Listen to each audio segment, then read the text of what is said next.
Healthcare professionals at the Regina Qu'Appelle Health Region deal with every type of illness and injury, but they're also dealing with violence on the job. The health region says the most recent stats on reports of violence are up 74% from the previous year, and it's working on a violence prevention policy. Keith Dewar is CEO of the Regina Qu'Appelle Health Region, and he joins me now in studio. Good morning. Good morning. So tell me about this plan. Well, the plan is an extension of some work that we've been doing at RQHR for about 4 years now, focusing on our target of zero harm to patients, staff, and physicians. And over the last 4 years, we've been focused on other areas of reducing harm to get it to zero harm, including TLR, hand hygiene, transfer lifting, repositioning, so how we move patients in their beds, because there was a lot of harm was created by that. So, and we're focusing those areas in our WCB workers' compensation benefit claims. That's accidental as opposed to dealing with violence on the job. Well, it's a subset of that, and violence is a subset of that. So we started at the areas where it was higher, because our rate was about 8.3 WCB claims, lost time claims, for every 100 staff. And we brought that down over the last 4 years to 4.3. Now, that may sound like a statistic, and it is a statistic, but it shows you we've reduced the amount of harm, physical harm to staff by about 50%. As we're working our way through where staff were harmed, we did recognize that violence was another form of harm that was occurring. And while it's only about 5% of those claims, it results in a different type of harm many times. Not as much in a physical harm, but other harm that occurs to them. So that's why we started to increase or expand our focus into the violence area. Yeah. So if we look at violence in particular, staff have reported 535 incidents this past year compared with 307 in the same period a year before. Why do you think you've seen the numbers, the amount go up? A couple of reasons. Part of the program that you asked earlier was to get actually better reporting. So part of our ability to deal with something is to understand better. So we really encouraged and worked with our managers and staff to report better. But there's also, we know, an increase in the incidents as well. So there's a combination of factors resulting So in the those second increased part of numbers. that, why do you think there's an increase in incidents? It's probably due to many things. I read the article from the CUPE leader that talked about the staffing levels. Some people attribute to that. Some is the social environment we have and some of the conditions we see outside of the organization. What do you mean by that? Addictions, mental health issues, those types of things. We are a microcosm of society, and probably one where there are more issues in our particular world that we deal in with the rest of society, because people come to us for care, and people come around people because of that. If you go to the RGH, Regina General Hospital, huge number of people are going through there, partially because of the people who are there. So you see a lot of activity. But we do know, and we have over the last couple of years seen, for instance, an increase in one-on-one care where we have violent or potentially violent patients or residents. That's gone up quite a bit. Our security hours have gone up over 3,000 hours of security one-on-one time with people. And we've also had an increase in one-on-one time in our Regina Pioneer Village, for instance. There was about 5,600 hours of dedicated one-to-one time. Is long-term care, is that where you're seeing most of is there a concentration in any particular area? Long-term care would be one of the higher areas of incidence of this, and partially because of the patients, residents, in this case, with dementia or other acquired brain injuries, other factors that might be influencing their acting out. But it's not the only place. We have staff that go into people's homes across the entire region where they go in by themselves, and that has a potential risk for them as well. And who are those staff? What type of staff? Home care workers, nurses, and that they're doing home care support. And that would be... They would feel very vulnerable in those situations. Correct. If you're going into a situation and you don't know what you're walking into or getting involved in, it could lead to potential risk as well. What about the union saying that this is the result of inadequate staffing in part? What is your response to that? I'd say in some cases it might reflect some of the staffing levels we have, but again, when you go through that, you find there's usually other factors that are involved, and that's why we want to do the assessments. And you see is it that as where well. you're at right now, is just gathering information? Where are you at in this? In terms of some of the formal work, it's gathering that information to help inform the actions we're going to take. But it's not as if we weren't doing anything. As I said earlier, we've increased the number of one-on-one staffing that we have to have in certain circumstances.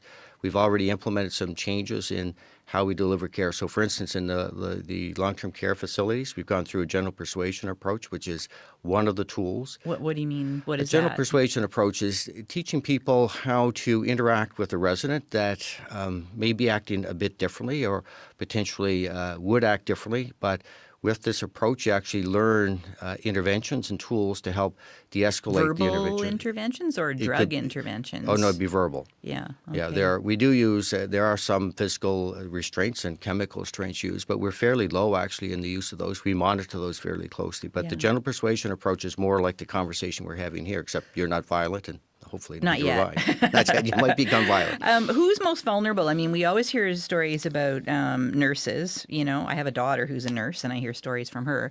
Are nurses the most vulnerable when it comes to being victims of this kind of violence, or how does it break down? It could be anybody. I've seen circumstances myself where you're walking into a situation and not aware of it. And sometimes people act out for whatever reason, and usually it's not predictable. If it was, we would be prepared for it.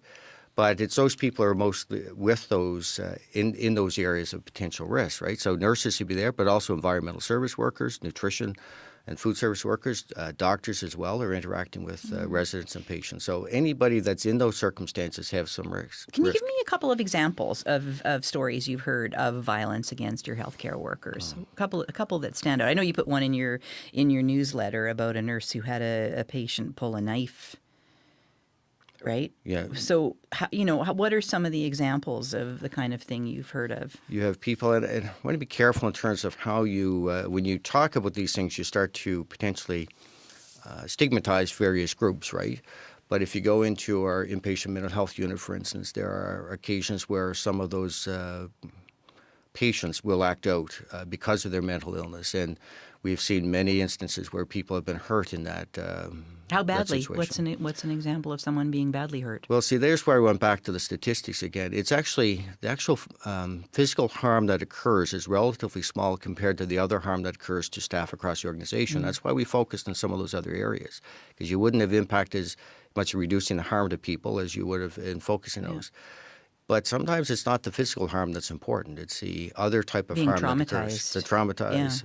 The traumatization that occurs in these circumstances. That's harder because you have to go back in that workplace or that resident is one of your people that you look after, and it might be difficult going back into that. But it'd be no different than if you're looking after your own parents or someone in your family that has a tendency to do that as well. It's not easy. So in the end, what do you think this violence prevention policy is going to look like? What can you do, especially in a time of cuts? Well, I guess I'm fortunate. I'm working for a board that has always put quality and safety first, and it's a senior leadership team we have as well. So we will not reduce the supports we need to provide to keep people safe. That might mean other things might have to change, but from our perspective, quality and safety comes first. And I heard Stephen Lewis talk earlier about the opportunities that we have as a system to be better. Having people off on disability or on lost time claims on if they've been harmed is not a way to save money. In fact, it's a way to waste money. But again, what can you do from a practical point of view? You're saying safety is important, but how will that manifest itself in policy and in change? The policy itself is just a direction and a commitment. The actual changes occur, things like the general persuasion approach. So all staff are being trained in that. There's other levels of escalation as well. There's this is where I have to look at my notes, the professional assault response training. It's a more sophisticated and a higher level of training in that. There's also nonviolence crisis intervention if you come across a situation that's going on. So there's some training that is occurring for staff that will be involved in those. So that's part of it. The other is assessing the work environment. And if there's places in the work environment where people are, by the structure of the environment, are being put at risk, we'll adjust those. There's also making sure people are identified as potential risk situations, right? So when people come in, you're not surprised and you're ready for something and you're prepared to go in the room. So there's a lot of different activities. And that's why I go back to the observation is it just staffing? It's not just staffing. There's ways to protect yourself that are different than just saying that it requires more staff. Although, and we'll let you go because we have to move on here, that you pointed in particular to the mental health part of the hospital, the psychiatric ward, and that was the ward that saw the most cuts. Yeah, that would That's be. the ward that might be most under pressure financially. That's where when you use the word cuts, I would debate that. It wasn't actually cuts. What we did was change the schedule. Okay, so the fundamental issue there, and we talked to your reporters as well on this, the actual number of staff and the care hours are no different than it was before. It's how we organize those care hours that were different.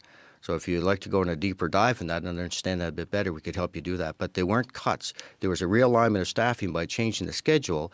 It resulted in the same amount of care. And you say, how can you do that? And I remember watching some of the reporters come and talk to me, and they didn't really believe me. But if you walk you through that sort of scheduling process, you can see how using going to 8 hours versus 12-hour shift can save time and actually still provide the same amount of care. Okay. I hope we can do a deeper dive into that. Sadly, not today, but on another occasion. I'm sure it's a story that's going to surface again. So I'll invite you back if that's okay. That's okay, and I appreciate the opportunity. Thank you.